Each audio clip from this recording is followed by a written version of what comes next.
UConn has had an amazing start to the season, 8 wins and 0 losses. But I believe their win streak is ending this Thursday. It goes without saying that UConn has an incredible basketball team. This team is loaded with talent.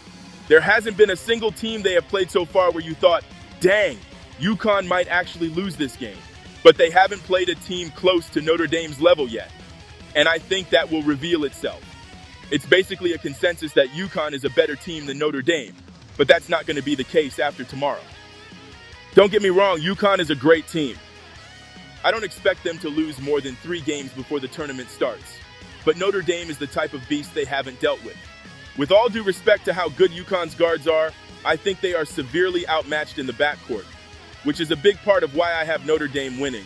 If you wanted to argue that Paige is the best guard on either team, which I think is very debatable, that means Notre Dame has the second, third, and fourth best guard in this matchup.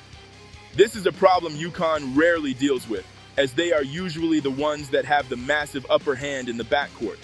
I don't know what UConn is supposed to do with the 3-headed monster of Olivia Miles, Sonia Citron, and Hannah Hidalgo. Nika Mule was far and away their best defender last year, but she couldn't do anything with Hidalgo. I have a sneaky suspicion Gino will try to put KK Arnold on her because she's short and athletic.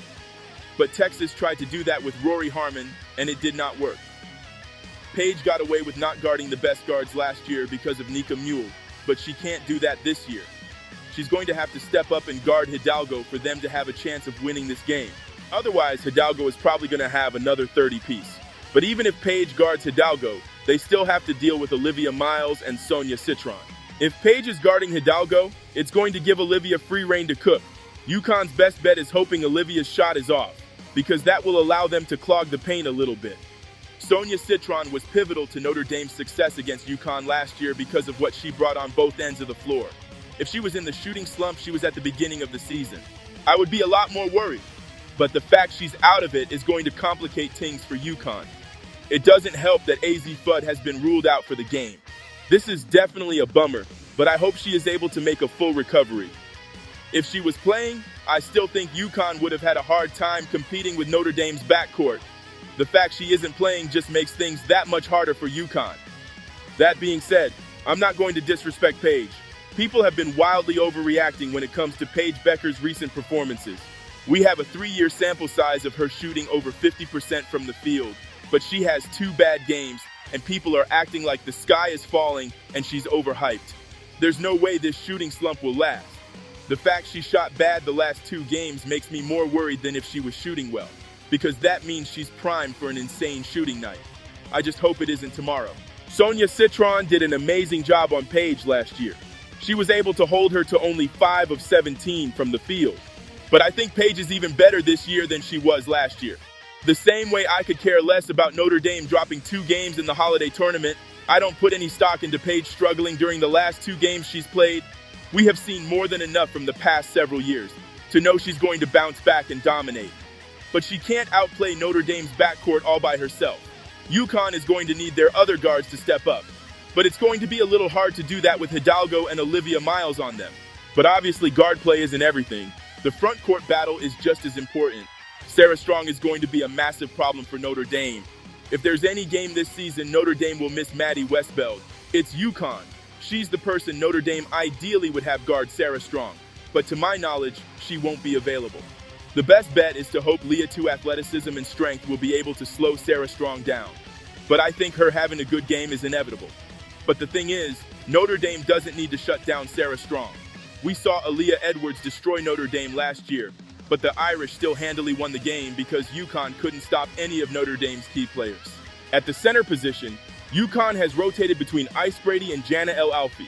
Jana is someone that terrified me at the beginning of the season. We're talking about a 6'6" big who can dribble, shoot, and score down low. But as of now, I haven't seen anything Kate Caval wouldn't be able to handle from either Jana or Ice Brady. Outside of the Utah and TCU game, Kate has been an absolute beast defensively. I have no doubt in my mind she'll keep the non-Sarah Strong players in check.